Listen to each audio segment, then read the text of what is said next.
Assalamualaikum dan selamat petang kepada anda. Jadi Alhamdulillah hari ini takdir Allah kita dapat bertemu lagi dengan sahabat kita iaitu Ustaz Farizwan.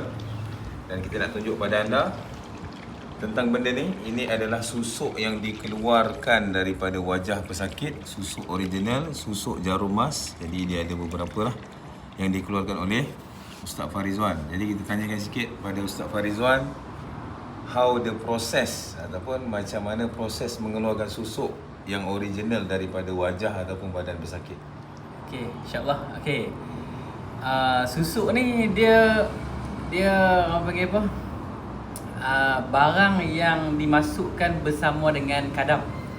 Kadam atau bomo tu dia ambil susuk tu, dia jampi, dia puja dan dia campur dengan pelbagai bahan untuk masukkan kadam tu ke dalam susuk, dan susuk tu pula akan dimasukkan ke wajah yang nak pakai lah.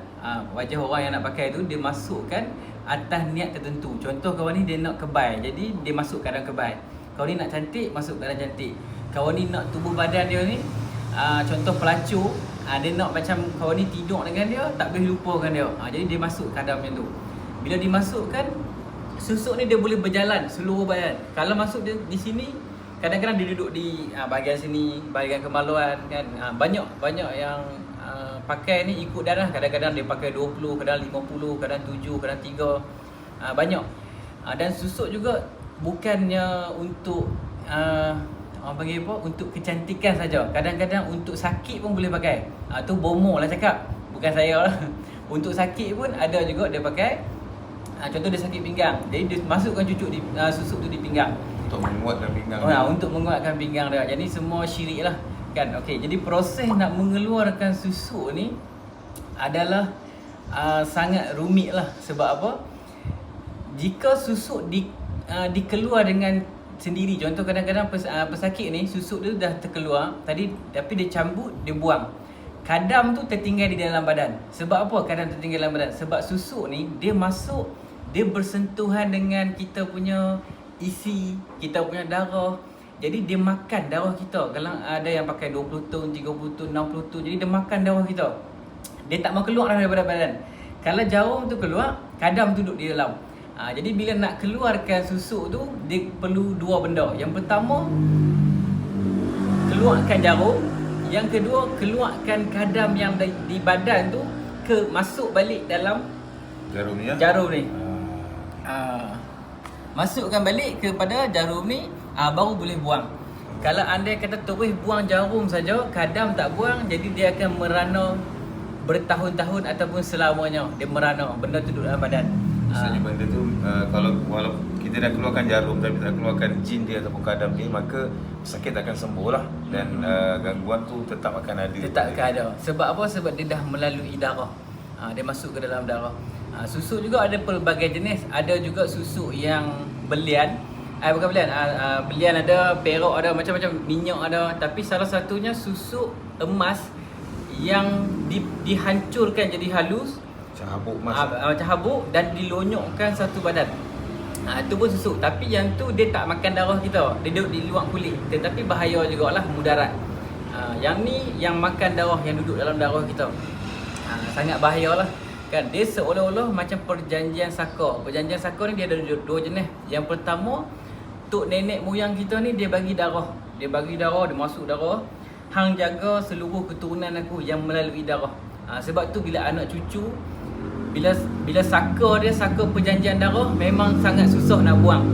Dan kesan dia juga kesan yang teruk. Kadang-kadang dia ada calak, kadang dia ada gangguan yang sangat teruk lah.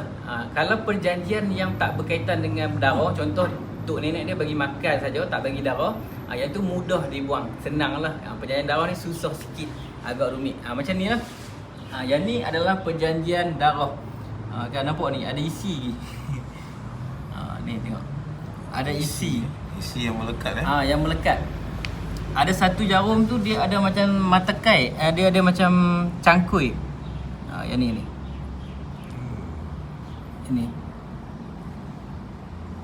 Nampak ujung dia ni. Dia ada macam dia ada cangkuk belakang dia. Dia ada cangkui sikit, nampak? Nampak. Kan.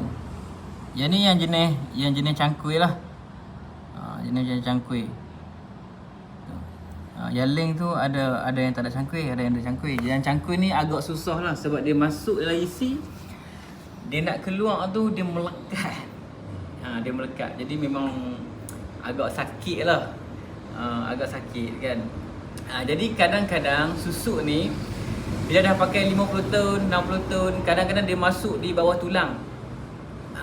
Dia masuk bawah tulang. Kadang pesakit ni dia dah rawat banyak ustaz, banyak tok bomo. Jadi jarum tak keluar. Cuma depa ni permatikan kadam. Bila permatikan kadam, kadam dah terpisah daripada badan, tinggal jarum saja. Kadam duduk di luar, tak boleh nak masuk balik. Disebabkan itu kita tak boleh nak menarik jarum tu bersama kadam untuk timbul. Jadi kita kena cari. Cari. Bila ada kadam, walaupun dia duduk dalam isi, kita boleh tarik dia timbul naik, baru kita boleh ambil. Jadi bila tak ada kadam, kita kena cari. Kalau tak boleh cari, kita kena hantar ke pusat pembedahan lah, pembedahan kecil, doktor lah. Jadi bila doktor tu keluarkan susuk tu, baru kita masukkan kembali kadam dia, baru kita boleh buang lah. Ni yang terbaru lah, yang buang baru ni. Jadi dalam proses buang susuk ni, jadi ada tak benda-benda ataupun perkara pelik berlaku? Contoh macam bila kita dah keluarkan pada muka ataupun badan, tiba-tiba wajah dia berubah menjadi buruk, menjadi hitam ke? Ada yang tu ada. Dia jadi secara serta-merta. Contoh kita tarik timbul keluar ya, muka dia berubah. Jadi hitam berakar, hitam lebam. Jadi lebam. Sebab apa yang dia jadi macam tu? Sebab benda tu dah makan darah dia. Jadi bila dia keluar, kadam keluar sekali, dia akan lebam lah. Kalau andai kata kita cabut jarum saja, kadam tak keluar, muka dia tak berubah, muka dia sama. Sebab kadam di dalam. Kalau cabut jarum sekali dengan kadam, muka dia akan berubah, akan bertukar. Dan kadang-kadang ada yang dia pakai tu disebabkan muka dia ni ada macam parut lah, parut ataupun kudi apa semua tu kan. Jadi bila dia buang, benda tu timbul balik. Ada. Dia ditutup. Jadi maksudnya bila susuk ni dikeluarkan sekali dengan kadam, sihir yang digunakan dalam susuk ni pun terkeluar lah. Maksudnya sihir mata, sihir yang ada pada wajah tu keluar sekali. Itu sebab secara automatik muka dia berubah menjadi buruk lah. Jadi untuk anda yang mana nak buang susuk yang original macam ni, anda boleh datang ke Pusat Rawatan Nur Zikir dan berjumpa dengan pakar kita lah dalam bidang membuang susuk original ni. Jadi saya sendiri, saya memang tak ada kepakaran dan tak belajar macam mana nak buang susuk. Jadi saya tak boleh pandai-pandai lah. Saya jenis tak boleh, saya cakap tak boleh, boleh kita buat. Pasal apa? Benda ni melibatkan nyawa orang, abdomen badan orang, urat, saraf badan orang. Jadi kita tak boleh pandai-pandai lah. Kita kena serahkan pada yang pakar. Jadi insyaAllah Pusat Rawatan Nur Zikir ada di Pulau Pinang, ada di Kedah, ada di Alustaq, ada di Selangor, di Perak. Jadi banyaklah Pusat Rawatan Nur Zikir ni. Jadi dan sekarang kita tambahkan lagi satu soalan. Ini proses nak buat apa? Okey, ini proses nak buat minyak. Minyak ni ada permintaan lah daripada seseorang. Dia minta saya buat satu minyak yang berkhasiat. Berkhasiat ni makna kata minyak tu digoi, dicampur ataupun diperam bersama dengan ni air zam-zam lah. Kita peram dengan air zam-zam. Jadi selepas peram ni kita basuh, dan kita basuh kita akan campur dengan pati minyak zaitun original. Dan kita akan peram dalam beberapa bulan untuk jadikan satu minyak yang berkhasiat lah. Khasiat ni adalah khasiat yang bukan bersangkut dengan kadam, kajin tak. Yang ni adalah khasiat-khasiat daripada barang-barang ni lah. Barang-barang tumbuh-tumbuhan. Macam yang ni kamera tengok. Apa nama? Kunyit. Yang ni buluh tumpat. Buluh tumpat buluh tumpat. Yang ni adalah ibu buluh tumpat yang yang sebelum dia jadi besar tu, yang ni duduk di bawah. Ni ibu dia. Ni buluh tumpat. Kan. Jadi banyaklah. Buluh tumpat. Banyaklah kayu-kayu ada kita nampak ada kayu. Ada kayu ni, kayu kokor. Macam-macam kayu lah. Dan ni satu kan. Besi ni besi apa? Besi ni besi yang selalu orang buat cincin lah, batu cincin. Nama dia saya pun tak ingat dah. Sebab lama dah saya tak buat ni. Yang ni permintaan, jadi saya pun dah ada minta. Saya buat lah. Yang minta ni pun orang besar lah, bukan orang kecil. Maksudnya tu orang yang berpengaruh lah. Dia nak ambil minyak ni untuk badan dia, bagi sihat balik apa semua kan, bagi segar lah badan dia. Jadi kita faham semua yang Allah Ta'ala cipta ada khasiat dan kelebihan. Cuma kita tak boleh bertuhan dengan barang-barang ni. Kadang-kadang konsep tu separuh orang ni konsep dia salah, yang mana dia bertuhan dengan minyak ruqyah. Minyak ruqyah tu minyak tu betul macam Panadol lah. Kita tak boleh bertuhan dengan Panadol. Makan Panadol saya baik ada Panadol. Kalau tidak tak tahulah aku sakit kepala. Sebenarnya hakikatnya Allah yang menyembuhkan. Panadol hanya alat. Macam ni juga benda-benda ini, hasiat-hasiat dia kita campurkan, adukkan menjadi satu minyak yang boleh memberikan hasiat pada badan. Itu saja. Dan soalan terakhir saya kepada Ustaz Farizwan tentang susuk ni lah. Mungkin ada orang yang cuba nak pakai, cuba nak mulakan buat benda ni. Apa nasihat dia? Jadi saya nak nasihatkan kat sini. Saya tahu sekarang ni masih ramai yang pakai susuk.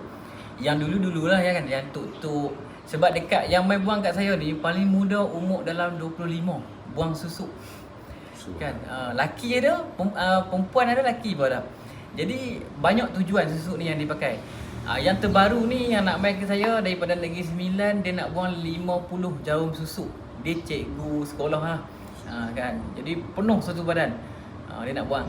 Tapi saya nak bagi nasihat di sini, pakai susuk ni memanglah Tok Bomo akan cakap macam ni. Kalau siapa pakai susuk dia akan tahu. Tok Bomo akan cakap macam ni.